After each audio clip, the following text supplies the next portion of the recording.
ala alihi wa ashabihi wa ikhwanihi.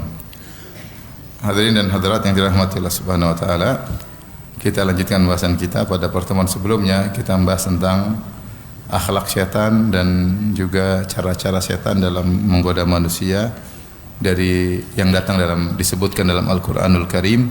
Maka pada kesempatan kali ini kita akan bahas akhlak syaitan dan juga kegiatan-kegiatan syaitan yang disebutkan dalam hadis-hadis Nabi sallallahu alaihi wasallam.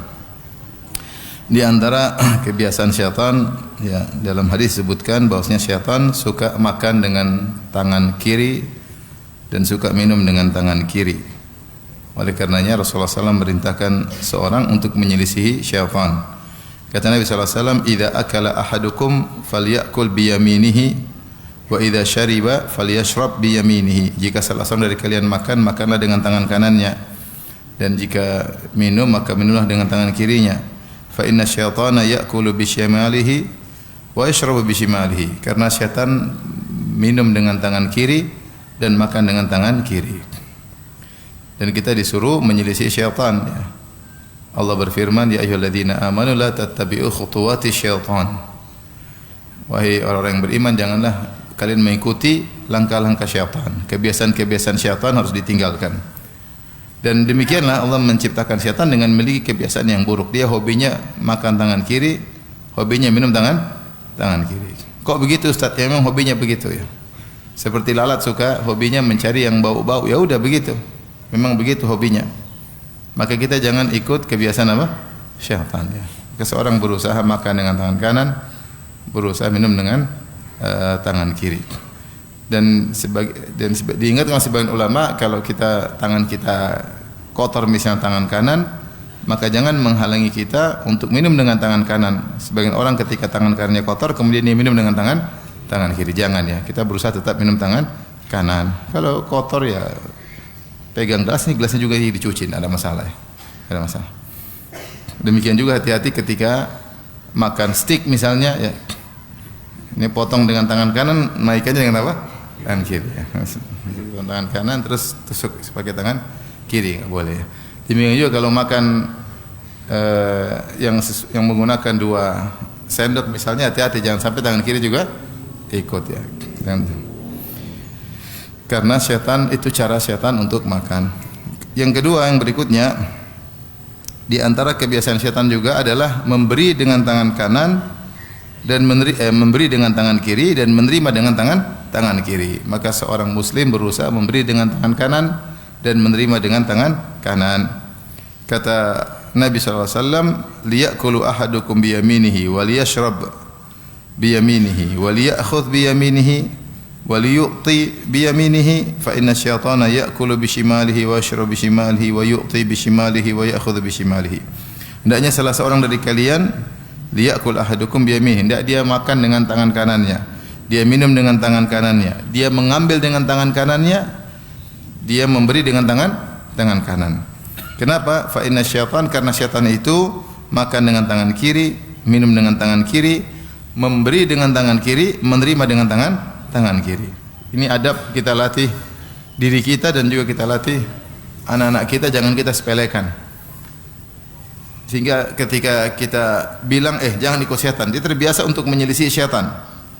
Bahwasanya kebiasaan makan tangan kiri itu kebiasaan syaitan, minum tangan kiri kebiasaan syaitan, memberi tangan kiri kebiasaan syaitan, menerima tangan kiri dengan kebiasaan syaitan. Sehingga permusuhan terhadap syaitan selalu hadir dalam hatinya, ya. Kita ingin makan tangan kiri itu syaitan, seperti itu, ya. Jangan tangan kiri. Kalau ngambil tangan kanan, kalau menerima juga tangan kanan.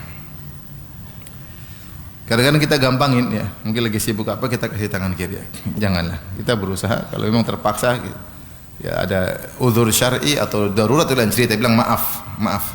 Tapi kalau kita bisa, kita dapat pahala. Kita apa susahnya kita taruh sebentar baru kita kasih. Insya Allah dapat pahala. Karena kita menyelisih apa? Syaitan, ya. Kemudian di antara kebiasaan syaitan yang aneh, syaitan suka pakai sendal satu saja, ya. Kok begitu Ustaz? Ya udah, itu hobi setan. Melihat lalat sukanya ke sampah, ya itu hobinya lalat sudah. Jangan tanya kenapa. Ya, tanya langsung kalau mau tanya. Kata Nabi sallallahu alaihi wasallam, "La yamshiyanna ahadukum fi na'lin wahidah, lian alhuma jami'an aw liyuhfihuma jami'an." Riwayat Muslim. Kata Nabi sallallahu alaihi wasallam, janganlah salah seorang dari kalian berjalan dengan satu sendal. Hendaknya dia pakai dua-duanya atau dia lepaskan dua-duanya. Dan di antara sunnah Nabi sallallahu alaihi wasallam, terkadang Nabi sallallahu alaihi wasallam jalan hafian, terkadang Rasulullah sallallahu alaihi wasallam jalan tidak pakai sendal. Untuk menunjukkan ketawaduan, tidak harus selalu necis, tidak harus selalu keren. Bahkan Rasulullah SAW mengatakan, al-badadatu minal iman, kesederhanaan, ketidakrapian kadang-kadang bagian daripada iman. Jadi tidak selalu harus keren, harus necis, harus setrikanya licin, tidak harus begitu. Biasa saja, agar kita tidak terlalu condong pada dunia. Ya. Sebagian masyayikh kadang-kadang rapi, kadang-kadang dia semeraut, nggak ada masalah. Ya. Tidak harus necis terus. Tidak harus keren terus ya. Sekali-sekali tidak keren agar kita ini tidak selalu condong pada apa? Dunia ya. Kalau terlalu keren penampilan selalu perhatikan ya. Biasa-biasa aja. Biasa-biasa aja ya. Ya. Kalau nggak keren, nggak pede, akhirnya terbiasa dengan dunia dan terbiasa dengan penilaian apa? Penilaian netizen. Kata Rasulullah SAW, jangan pakai sendal satu, pakai dua-dua atau lepas dua-duanya. Dalam riwayat dari Tahawi dalam Mushkil Athar, kata Nabi SAW, inna syaitana yamshi fin na'lil wahidah, karena syaitan itu jalan pakai satu sendal. Ya udah begitu, percaya aja, syaitan sukanya pakai satu sendal. Kenapa? Ya begitu hobinya, gitu hobinya. Adapun para ulama ketika membahas larangan memakai satu sendal aja, mereka menyebutkan beberapa sebab larangan. Pertama, karena ini hobi syaitan, jadi jangan diikuti. Syaitan sukanya pakai sendal satu. Mungkin kalau syaitan punya toko sepatu jualnya satu-satu.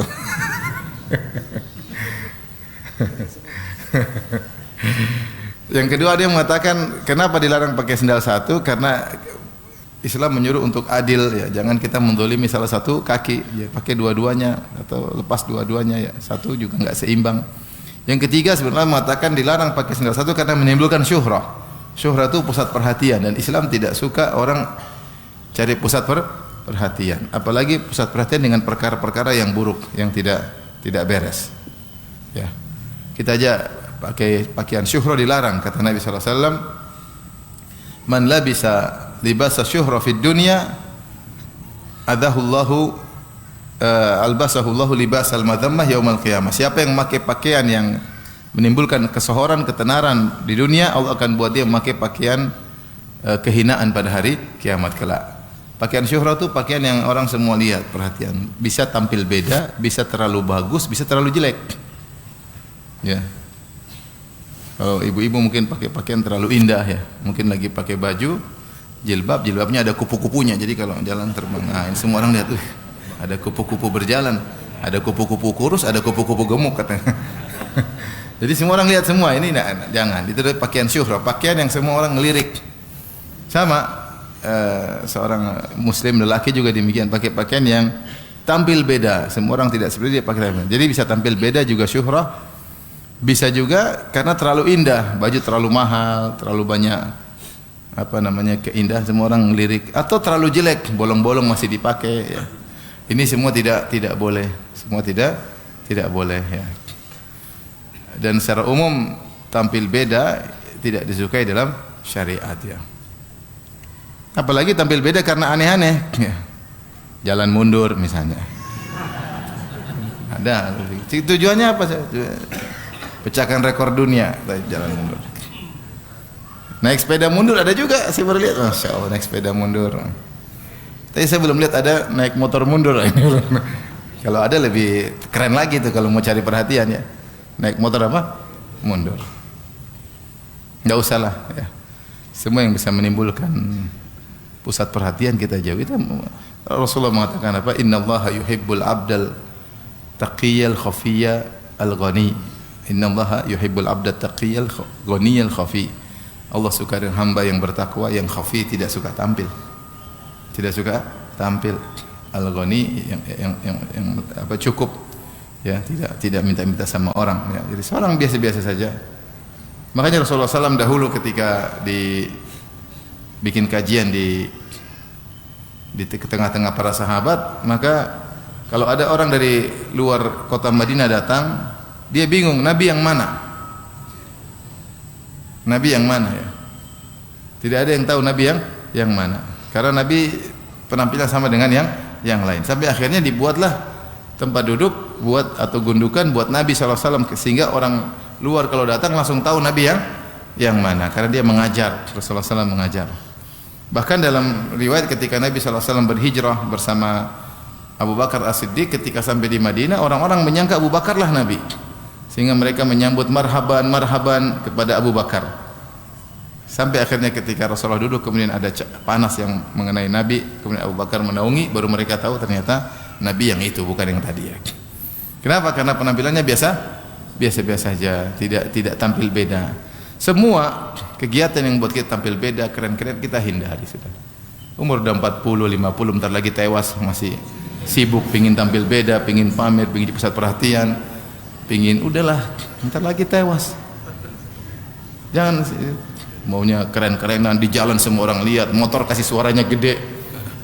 Makanya saya dengar, benar atau tidak, katanya kalau ketangkap polisi itu yang motor suara gede ditaruh di telinganya, benar nggak? Hah? Benar. Yang ganggu orang, buat apa semua orang lihat? Mending lihat senang, lihat juga apa? Terganggu. Hidup biasa-biasa saja. Nah, hati-hati juga kalau ternyata ada dakwah kemudian ngajarin seperti itu, jangan.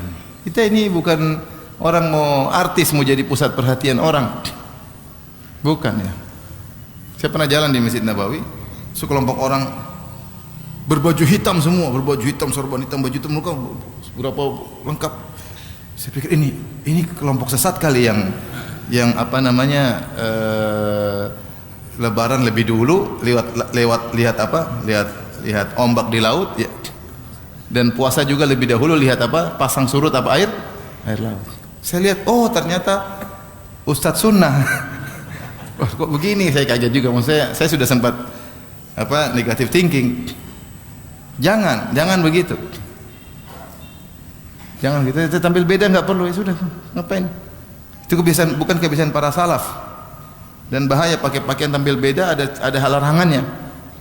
Ada larangannya. Ini saya harus sampaikan karena terkadang teman-teman tidak ngerti. Terkadang sebagian ustadz kebablasan pengen tampil beda. Jangan ikut-ikutan. Yang memalingkan kita daripada akhirat hanya ingin tampil beda, hanya sekedar menampilkan penampilan keren-keren, enggak usah lah, biasa-biasa aja. Biasa-biasa aja. Kalau mau keren-keren depan istri, keren-keren sana. Kalau depan istri orang ngapain keren? Benar enggak? Ini depan istri orang keren, depan istri sendiri amburadul. Kicau beliau. Kacau balau ya. Baik. Jadi setan suka pakai sendal satu. Jangan ikut-ikutan ya. Jangan ikut-ikutan ya. Baik. Berikutnya di antara hobi setan, setan tidak suka tidur siang. Setan tidak suka tidur siang. Dalam hadis Rasulullah suruh kita tidur siang ya. Kata Rasulullah SAW, qilu fa inna syayatina la taqil.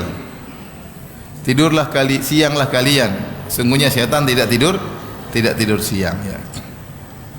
Hadis riwayat Tabrani dan Abu Nuaim dan Al-Khatib dan dihasankan oleh Syekh Albani bi majmu'i turuqihi. Banyak riwayat sehingga dinilai hasan oleh hadis yang hasan oleh Syekh Albani rahimahullahu taala. Para ulama bahas di antara sunnah Nabi adalah tidur siang. Dalam semua riwayat Rasulullah SAW istirahat di rumah sebagian orang, di saudarinya Ummu Sulaim ya.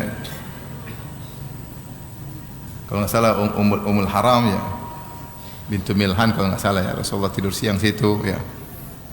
Kemudian para sahabat juga tidur siang. Di antara hadis tentang kisah ketika terjadi cekcok antara Ali bin Abi Thalib radhiyallahu anhu dan Fatimah bintu Rasulullah sallallahu alaihi wasallam. Satu hari Rasulullah SAW datang ke rumah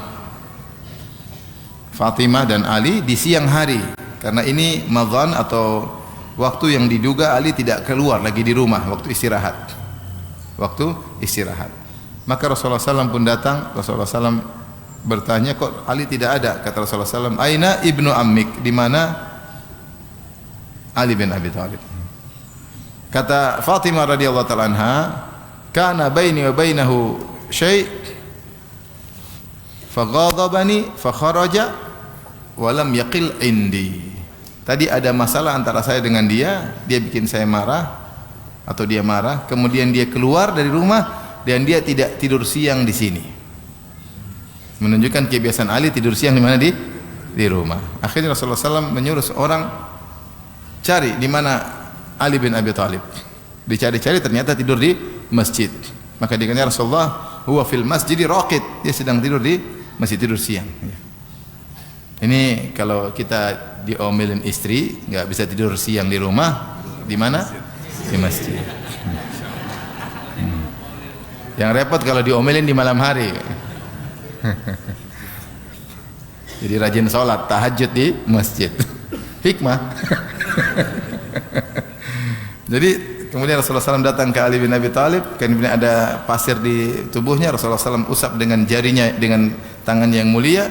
Kata Rasulullah SAW, kum abat turab, bangunlah wahai lelaki yang sedang ada tanahnya. Maka Ali pun bangun, kemudian balik ke rumah. Dan sejak itu Ali paling suka kalau dipanggil Abu Turab.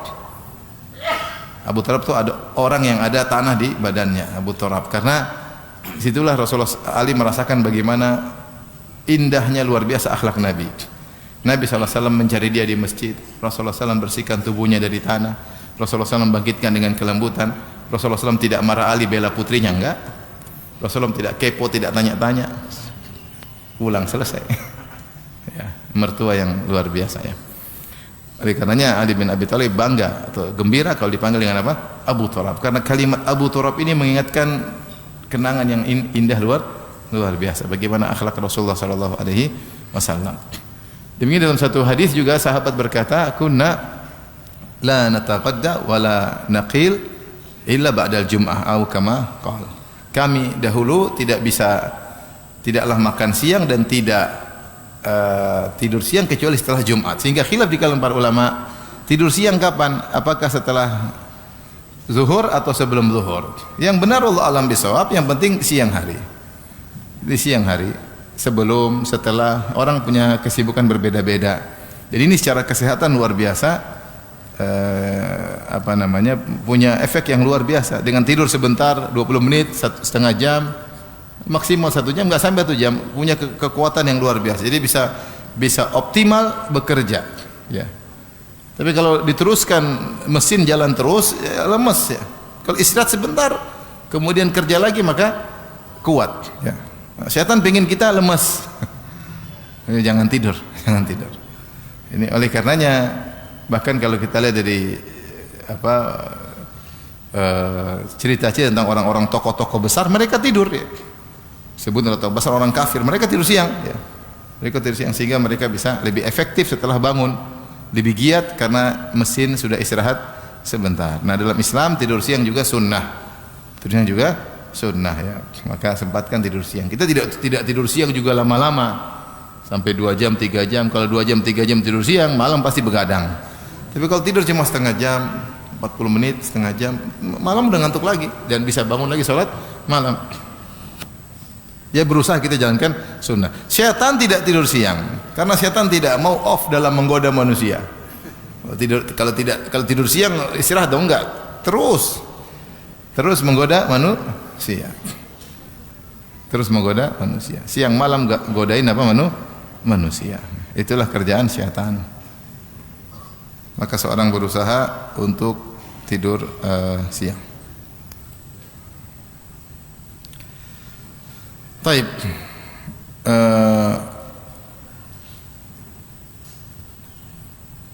Sebagaimana pernah kita sebutkan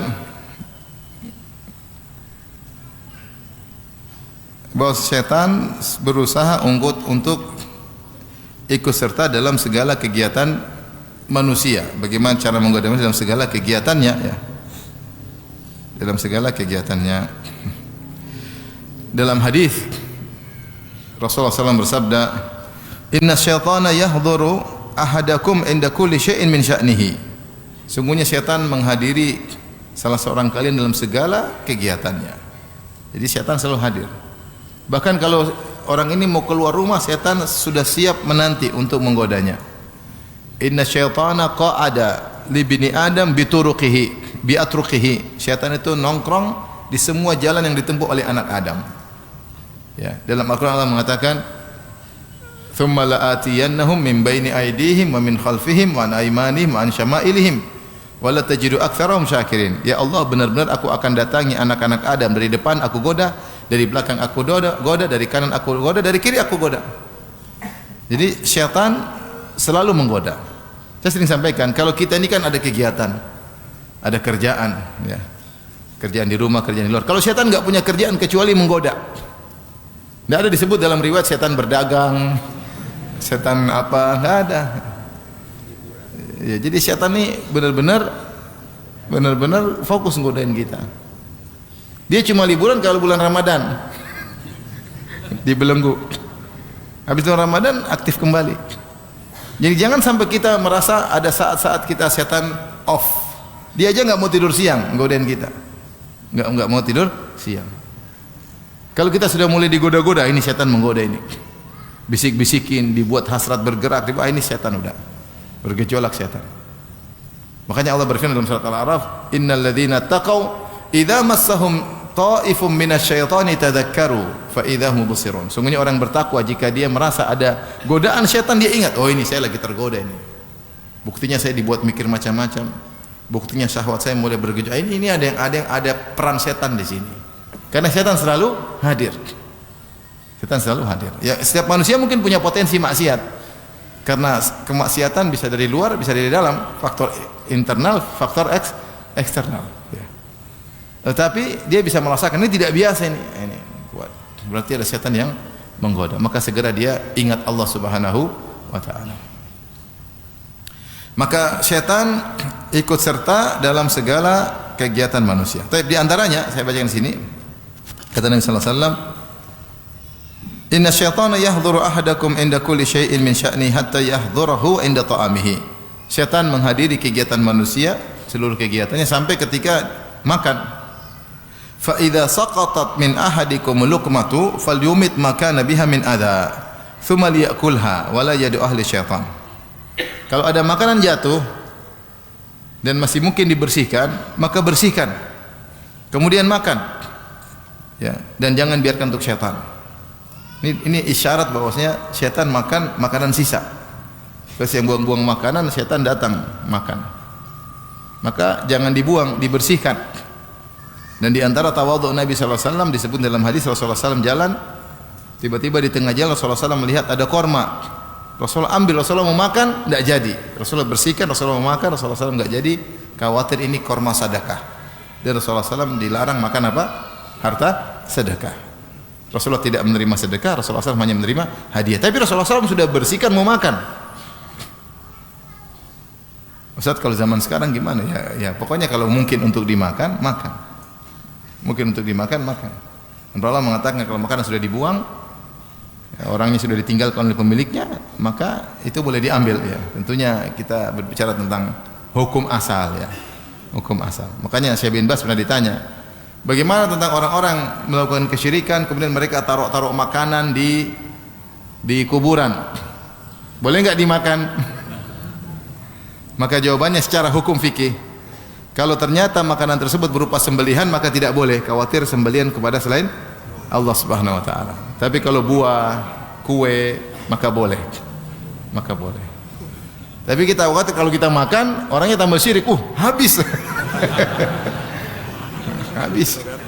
Dipikir wah dimakan sama wali ya. Ternyata ya ternyata ya wali-wali daya. Ternyata bukan wali. Ternyata kita yang makan ya. Ada kawan dulu tinggal di suatu kota, situ banyak orang penyembah berhala dan mereka sering kasih makanan. Kadang-kadang mereka taruh uang. Teman saya bilang, saya dulu suka ngambil buah-buah, ngambil duit-duit. Cuma sekarang udah berubah, mereka nggak taruh uang asli, sekarang uang mainan. Kalau dulu mereka taruh uang asli zaman-zaman dulu. Ya, sekarang dewanya bisa dikibulin juga, yang penting perwakilan. Taib, jadi seorang berusaha tidak buang-buang makanan. Dan di antara bentuk mensyukuri nikmat Allah adalah dimanfaatkan seoptimal mungkin. Ini bentuk bersyukur. Kita ngajarin istri kita, anak kita ya, agar tidak mubazir. Beli secukupnya. Kalau enggak cukup, enggak habis ya disimpan kalau memang mungkin. Kalau memang sudah qadarullah enggak bisa lagi ya sudah, mau diapain. Tapi selama tidak dibuang-buang, selama masih bermanfaat jangan dibuang-buang. Karena kalau dibuang maka syaitan yang makan. Salah satu hobi syaitan adalah makan makanan sisa yang kotor yang dia suka. Kok begitu Ustaz? Sudah jangan tanya. Sama dengan lalat, kenapa suka sampah-sampah. Maka Rasulullah SAW jika datang jatuh satu makanan, maka kau bersihkan. Kemudian ini sunnah Nabi SAW. Ya beda kalau jatuh di sampah enggak, tapi kalau selama jatuh di lantai rumah kita, jangan terlalu pikiran macam-macam, udah bersihin aja nggak ada masalah. Beda kalau jatuh mungkin di luar kena kotoran atau apa yang lain. Tapi kalau di rumah, di lantai rumah kita, kita lagi di kamar jatuh, ambil aja. Jangan terlalu higienis ya, kata dokter. Kalau terlalu higienis dia nggak punya imun untuk apa? Terlalu higienis susah sendiri ya. Susah sendiri. Nah, saya dulu punya kawan ada higienis banget, dikit-dikit cuci tangan, mau makan cuci tangan, cuci tangan, mau sentuh lagi cuci tangan, sakit ya. Terlalu apa? Higienis ya. Terlalu steril ya. Salah ya? Terlalu steril atau terlalu higienis? Sama ya? Mirip ya. Ada dokter sini enggak enak. Taib. Bahkan Rasulullah SAW mengatakan fa idza faragha fal ya'laq asabi'ahu. Kalau sudah selesai makan hanya dia jilat jari-jarinya. Kenapa? Fa innahu la yadri fi ayyi ta'amihi takunul barakah. Dia tidak tahu keberkahan di mana. Jadi kalau kita makan nasi satu piring, ada berkah di antara makanan tersebut. Entah di awal kita makan, entah di pinggir, entah di tengah, entah di akhir.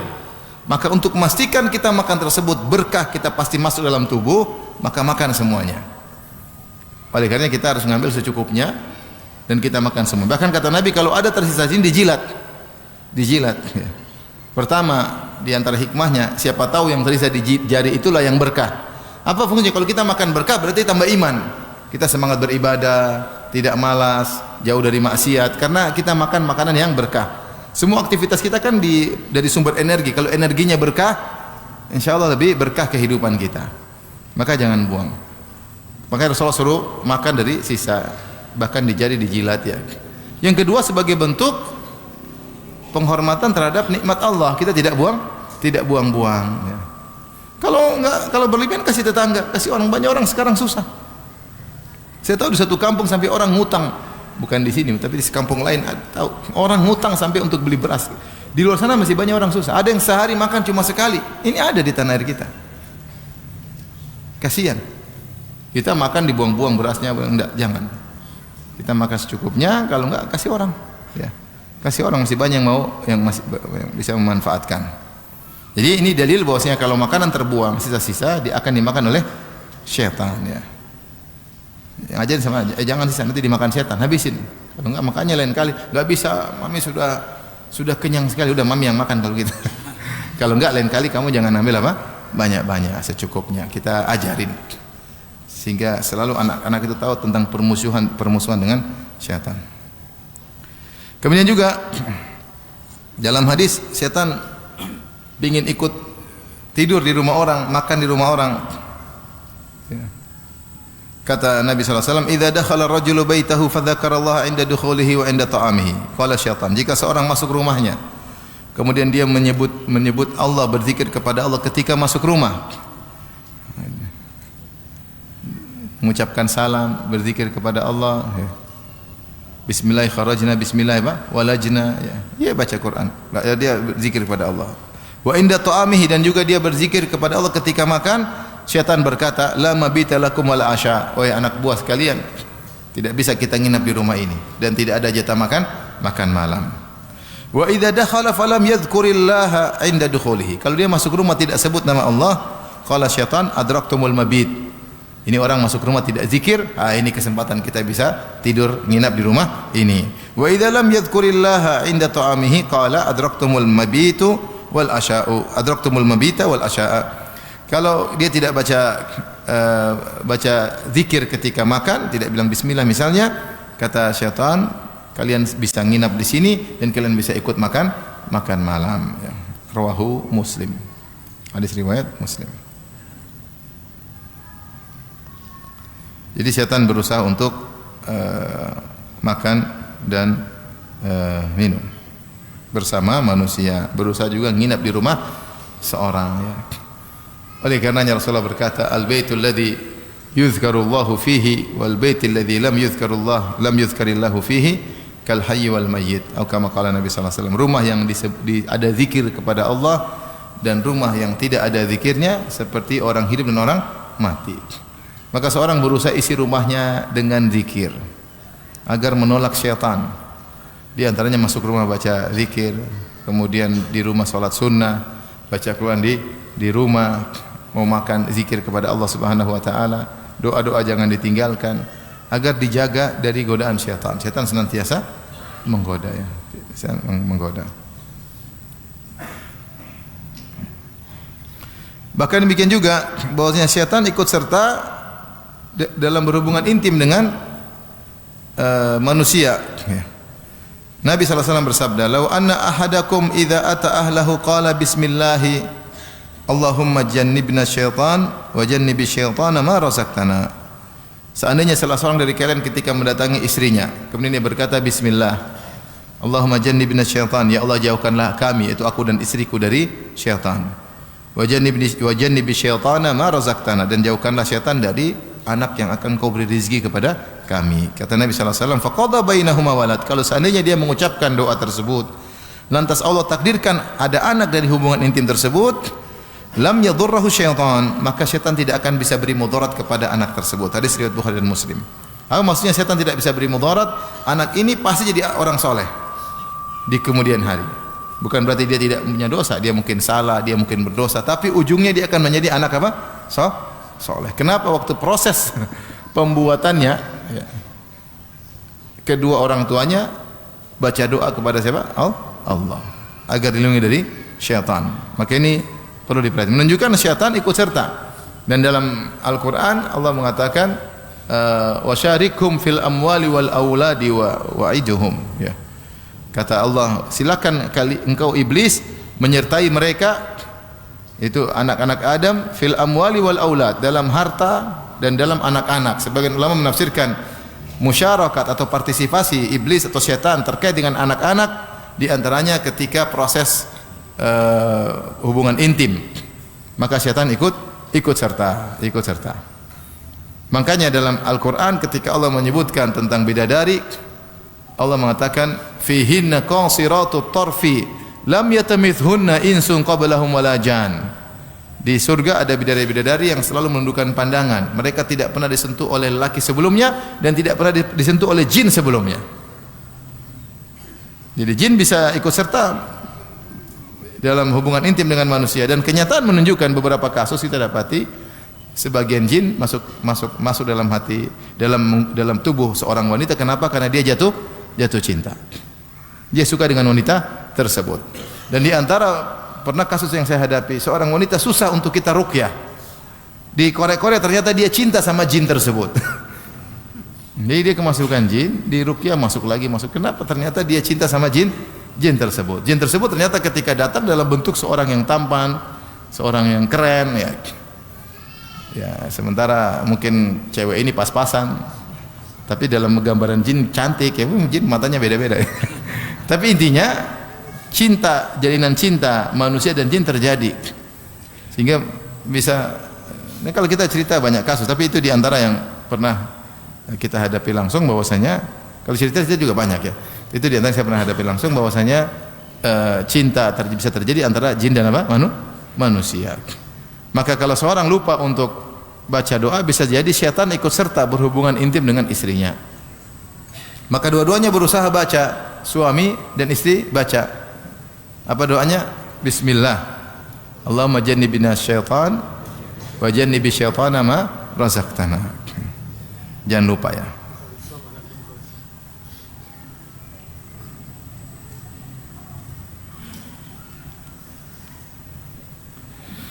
Kemudian di antara kebiasaan syaitan ya ingin manusia marah ya. Syaitan menggambarkan, membisikkan kepada manusia sehingga akhirnya dia emosi ya. Karena syaitan suka manusia emosi. Kalau manusia sudah emosi, dia akan melakukan hal-hal yang buruk yang tidak bisa dia kontrol. Dalam satu hadis Rasulullah SAW bersabda ya, atau dalam riwayat disebutkan istabba rajulani inda Nabi sallallahu alaihi wasallam faqadiba ahaduhuma fashtadda ghadabuhu hatta intafakha wajhu wa taghayyar. Dua orang saling caci memaki di sisi Nabi sallallahu alaihi wasallam, maka salah satunya marah sampai marahnya parah, sampai wajahnya kemudian berubah ya, saking marah emosi. Maka Rasulullah SAW berkata, inni la a'lamu kalimatan law qalaha la dhahaba anhu alladhi yajid. Sungguhnya saya tahu satu zikir atau kalimat yang seandainya dia diucapkan olehnya maka akan hilang kemarahannya. Law qala a'udzu billahi minasyaitonir rajim. Dia berkata a'udzu billahi minasyaitonir rajim. Menunjukkan bahwasanya kemarahan itu dari apa? Dari syaitan. Dari syaitan. Akhirnya ada satu orang yang menyampaikan kepada orang yang sedang marah tadi. Dia berkata, ta'awudz billahi minasyaitan. Wahai fulan, kau sedang marah, mintalah perlindungan dari syaitan. Dia tambah marah lagi. Ya. Atarabi ba'san abanyurun ana idhab. Emang saya kenapa? Emang saya sakit? Emang saya gila? Sana pergi. Ternyata dia tidak mau berdoa untuk berlindung dari syaitan. Syaitan masih menguasainya. Jadi kalau kita marah, yakinlah syaitan sedang membisik-bisikan, mengompor-ngompori kita, memprovokasi kita, maka kita jangan dikuasai oleh syaitan ya. Jangan emosi, sabar. Kalaupun kita ngambil keputusan, jangan emosi. Dipikirkan dengan tenang, bukan atas dasar emosi. Karena kalau sudah emosi, banyak akan menimbulkan penyesalan. Makanya Rasulullah mengatakan la taqdab, jangan marah. Sahabat yang dinasihati begitu, dia mengatakan fakartu hina qala li ma qala fawajadtu anna al-ghadab jima'us syarri kulli. Aku merenungkan nasihat Nabi yang bilang jangan marah, jangan berulang-ulang. Aku renungkan ternyata segala sebab kerusakan adalah kemarahan.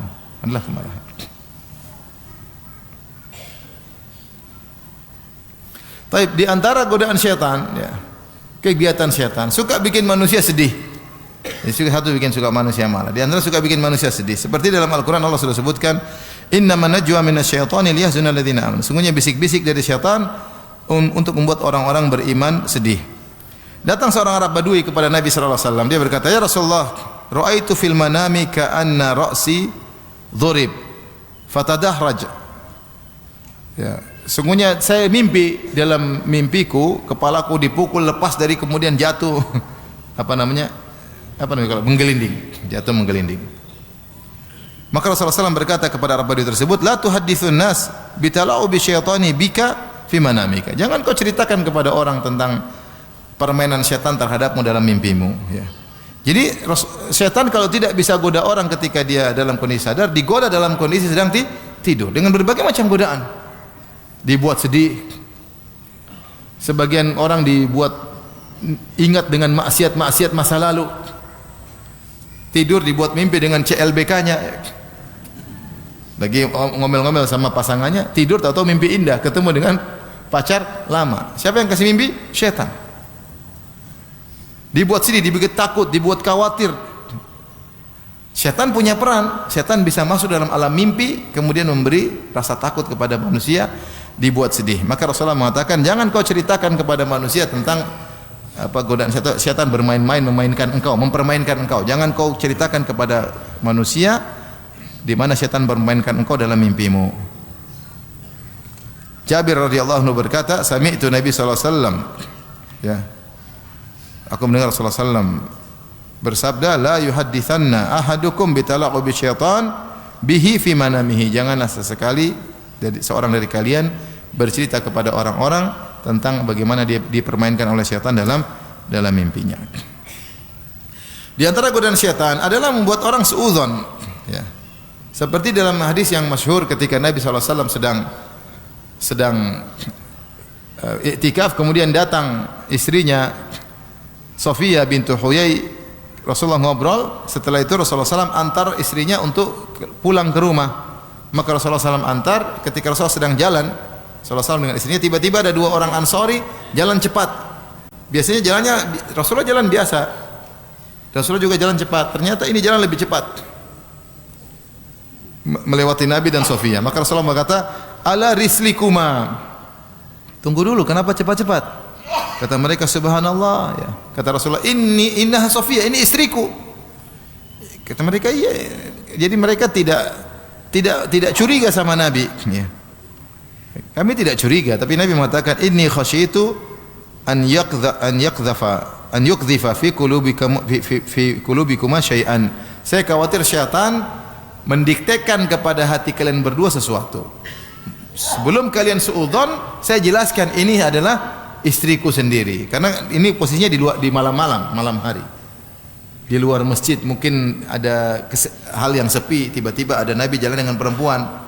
Tentu dua sahabat tidak mikir macam-macam. Ketika mereka tahu Nabi seorang mulia, tidak mungkin macam-macam. Tapi Nabi memutuskan jangan sampai syaitan membisikkan sesuatu setelah itu. Maka Rasulullah mengatakan, agak khawatir syaitan melemparkan pada diri kalian sesuatu. Maka saya putuskan, saya katakan inilah istriku Sofia. Ini dalil bahwasanya syaitan suka membuat seorang suudzon, mendiktekan pada diri kita untuk suudzon kepada orang lain. Dan itu banyak, rumah tangga hancur, pekerjaan hancur, persahabatan hancur gara-gara suudzon. Yang diktekan siapa? Syaitan. Itu cara syaitan menggoda. Maka hati-hati, seorang hukum asalnya dia tidak boleh suudzon. Hukum asal kita harus husnudzon kepada saudara kita sampai ada dalil indikator yang kuat yang mengeluarkan dari hukum asal sehingga membuat kita suudzon. Kalau kita tidak bisa hilang suudzon tersebut, tabayun, tanya. Kalau kita tidak bisa hilang suudzon tersebut, tabayun, agar jelas memang dia begitu atau tidak. Tapi di antara syaitan menggoda adalah ketika seorang lelaki berkhalwat dengan wanita. Kata Rasulullah SAW, la yakhluwanna rajulu bimra'atin illa kana syaitanu thalithahuma. Tidaklah seorang laki berduaan dengan seorang wanita kecuali syaitan hadir. Kecuali syaitan hadir. Apa tujuan syaitan hadir? Untuk membuat syahwatnya bergejolak, untuk menggambarkan hal-hal yang indah dalam maksiat. Sebagaimana syaitan telah bersumpah, la uzayyinanna lahum fil ardi, sungguh aku benar-benar akan menghiasi maksiat bagi mereka di atas muka bumi. Maka seorang menghindar, jangan sampai berdua-duaan dengan wanita yang bukan mahram. Sampai para ulama membahas, kalau ada kita masuk ke musholla, ada laki-laki jadi imam, kemudian kita seperempuan jadi makmum, kalau ini bukan mahram, jangan ini termasuk khalwat. Imamnya laki, perempuannya satu. Habis assalamualaikum, kaf halu ukhti, ya.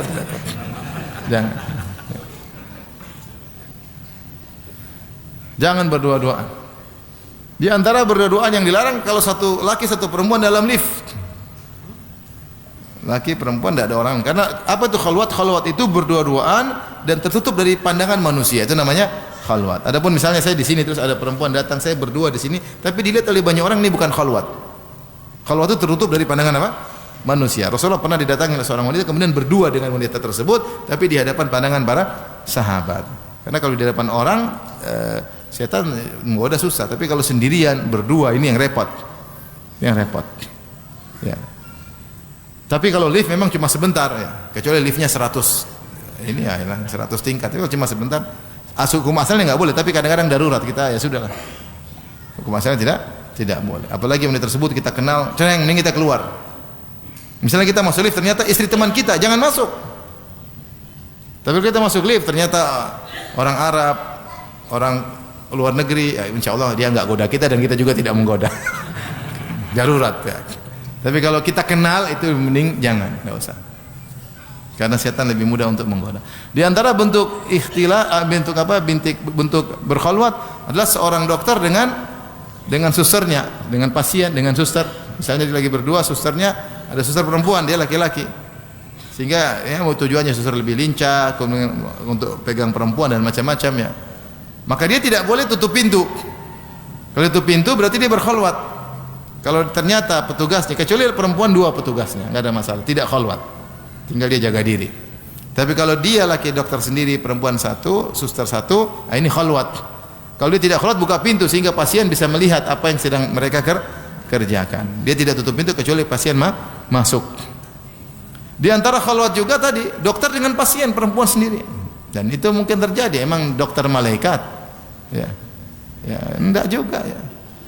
Dokter juga bisa tergoda. Dokter juga ada masalah dengan istrinya. Ya. Ini dapat perempuan cantik, perempuan ini juga ada masalah dengan suaminya. Repot.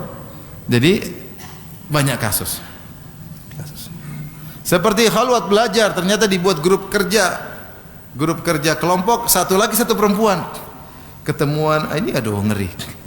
Oleh karenanya, kenapa sering terjadi zina ketika berduaan? Yang itu perempuannya biasa aja kok. Coba lihat, oh biasa aja. Ya biasa aja, tapi ada setan yang menghiasi.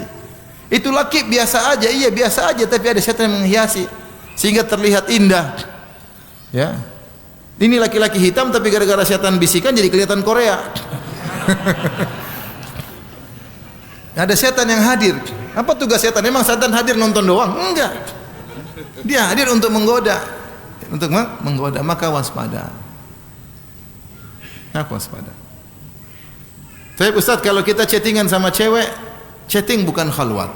Teleponan sama cewek bukan khalwat. Tetapi kalau menimbulkan maksiat, hati-hati. Mungkin sehingga adab telepon ada, adab chattingan apa? Ada.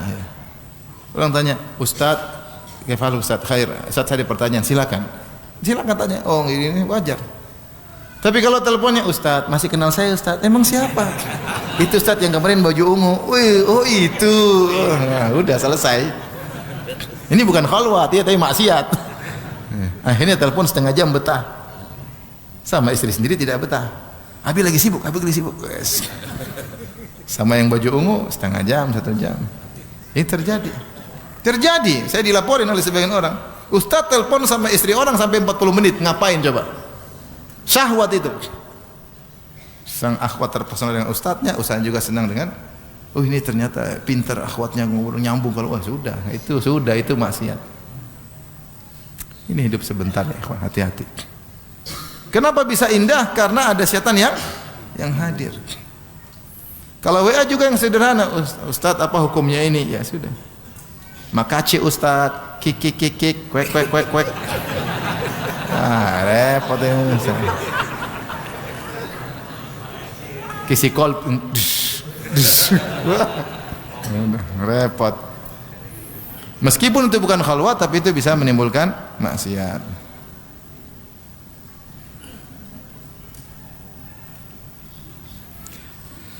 Tapi berikutnya, saya lupa tadi terkait mimpi.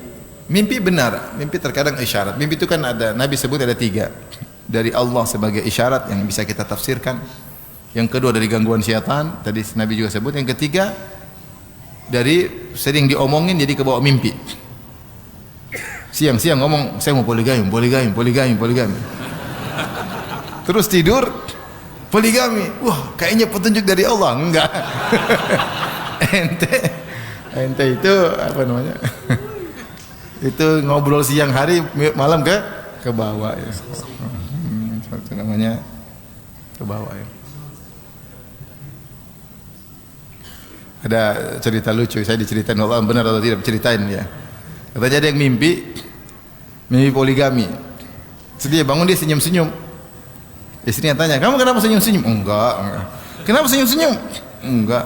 Kenapa? Enggak. Tadi Abi mimpi poligami. Kamu tidur lagi ceraikan tuh perempuan katanya.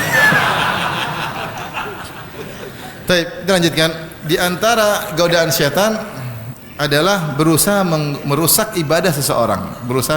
Ini di antara tujuan utama syaitan. Merusak ibadah seseorang dengan berbagai macam cara. Di antaranya syaitan pernah lakukan kepada Nabi. Dalam hadis Rasulullah bersabda, "Inna syaitana arada li fashadda alayya liyaqta'a as-salata alayya." Syaitan lewat depanku kemudian dia menggangguku, ingin memutuskan salatku. Fa amkanani Allahu minhu, Allah buat aku bisa menangkapnya. Ya. Sampai Rasulullah mengatakan, hampir-hampir aku ikat dia di tiang-tiang masjid, tetapi aku ingat doa Nabi Sulaiman. Wa habli mulkan la yanbaghi li ahadin ba'di. Ya Allah, anugerahkanlah kepada kerajaan yang tidak boleh seorang mendapati model kerajaan seperti itu setelahku. Di antara kerajaan kekuasaan Nabi Sulaiman adalah menguasai apa? Jin-jin. Maka Nabi dilarang menguasai jin. Karena kalau Nabi tangkap jin tersebut, Nabi ikat, berarti Nabi menguasainya. Dan ini hanya berlaku untuk siapa? Nabi Sulaiman. Tapi maksud saya, syaitan ini berusaha mengganggu salat Nabi sallallahu alaihi wasallam. Dalam hadis juga Utsman bin Abil As radhiyallahu anhu datang digoda dalam salatnya, maka datang kepada Nabi sallallahu alaihi wasallam berkata, "Ya Rasulullah, inna syaitana qad hala baini wa baina salati wa qiraati yulabbisuha alayya." Ya Rasulullah, syaitan menggangguku dalam salatku. Bacaanku jadi kacau, enggak teratur. Mungkin hafalan jadi kacau, baca ini nyambung ke sana, nyambung ke situ, surat ini kecampur surat yang lain. Maka Rasulullah SAW berkata, "Dzaka syaitanun yuqalu khanzab," atau khinzib, itu syaitan namanya khanzab ya. Fa idza ahsastahu fata'awwadz billahi minhu. Jika kau merasakan kau sedang digoda syaitan, maka berlindunglah, bilang a'udzubillahi minasyaitonir rajim. Watful ala yasarika thalathan, dan buanglah ludah begitu 3 kali sebelah kiri. Ya, ada apa sedikit ya. Itu apa bahasa Indonesia apa namanya? Bukan ludah kan ludahnya keluar cuma gitu. Itu apa bahasa Indonesianya apa itu? Hah? Kalau ludah kan ada apa? Ludahnya. Enggak, cuma gitu aja. Ya. Maka beliau berkata, "Fa fa'altu dzalika fa adzhaballahu anni." Aku melakukannya maka Allah hilangkan. Aku salat jadi khusyuk lagi. Jadi syaitan menggoda.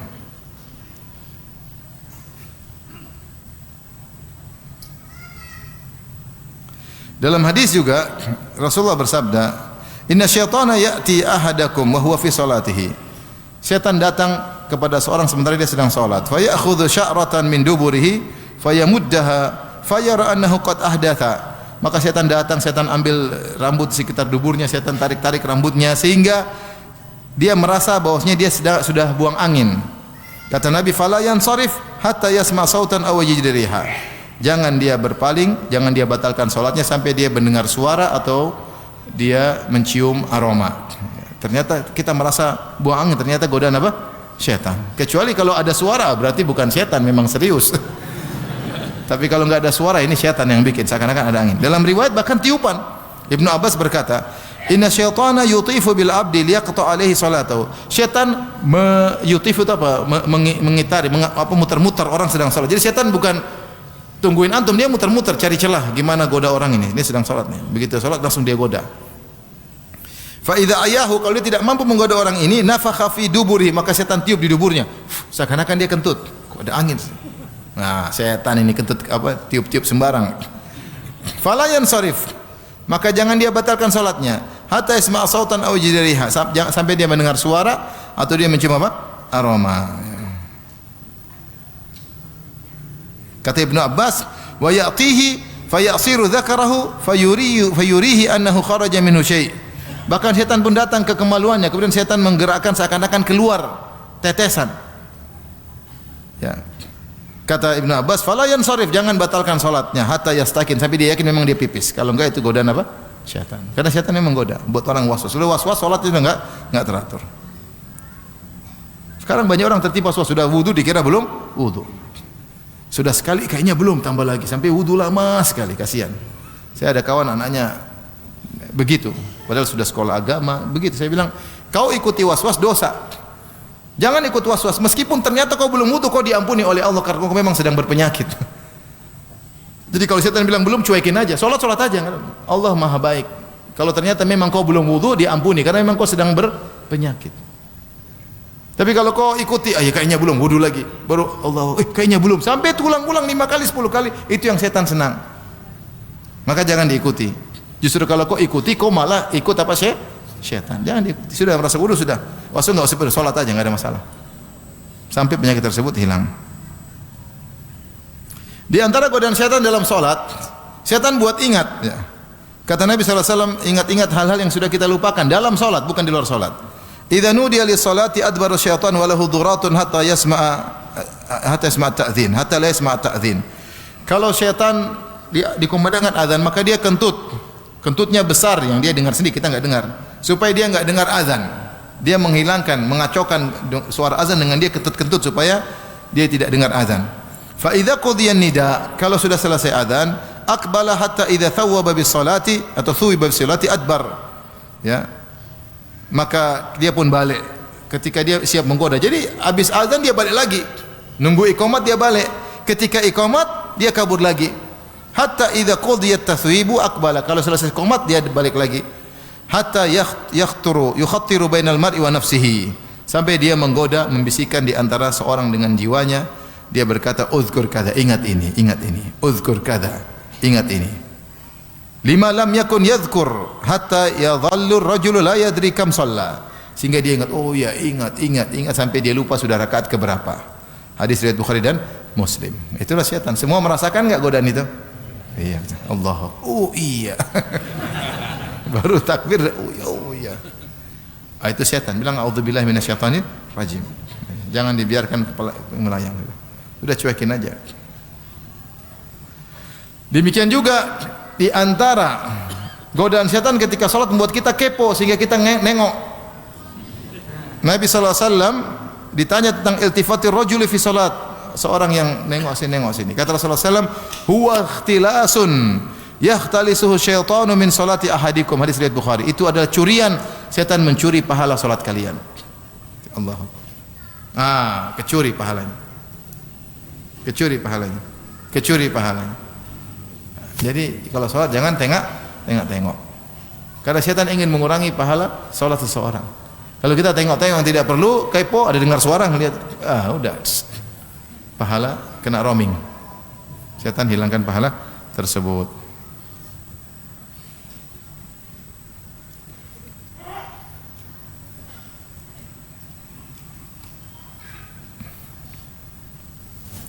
Di antaranya syaitan menimpakan sebagian orang ain.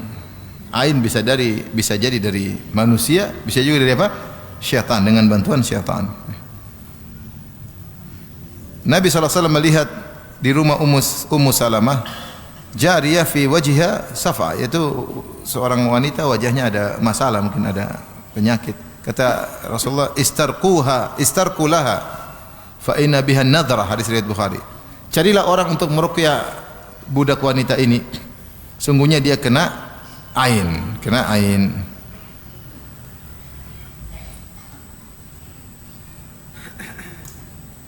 Ada yang menafsirkan ain min nadharil jin. Kata Abu Ubaid, anna syaitana asabaha. Ya. Yaitu ain dari jin. Dari ain dari apa? Jin. Apakah jin yang langsung menimpakan ain ataukah dari manusia dengan pandangan jahat kemudian dibantu oleh syaitan sehingga prosesnya membuat orang menjadi kena mudarat, ya. Tapi para ulama menyebutkan itu disebabkan karena jin, ya. Demikian juga setan juga hobi melihat aurat manusia, anak Adam, ya. Kata Nabi sallallahu alaihi wasallam, "Inna hadhil hushusha muhtadaratun." Sungguhnya hadhil hushusha yaitu toilet dan semisalnya dihadiri oleh syaitan. Fa idza ata ahadukumul khala'a falyaqul a'udzu billahi minal khubuthi wal khaba'ith. Kalau kalian masuk toilet jangan lupa berdoa, Allahumma inna a'udzubika minal khubuthi wal khaba'ith. Ya. Itu dari jin laki-laki maupun jin perempuan.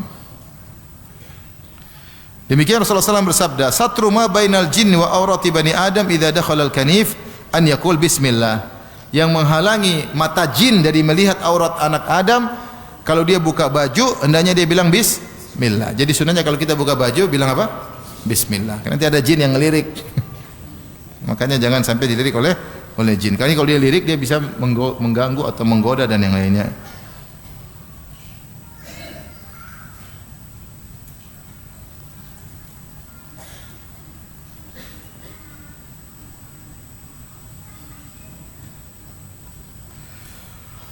Taib.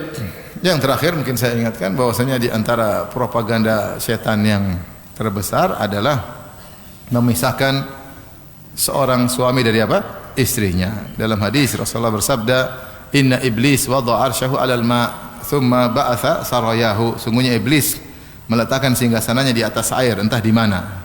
Air di mana, di lautan mana, di samudera mana. Pokoknya dia punya singgasana.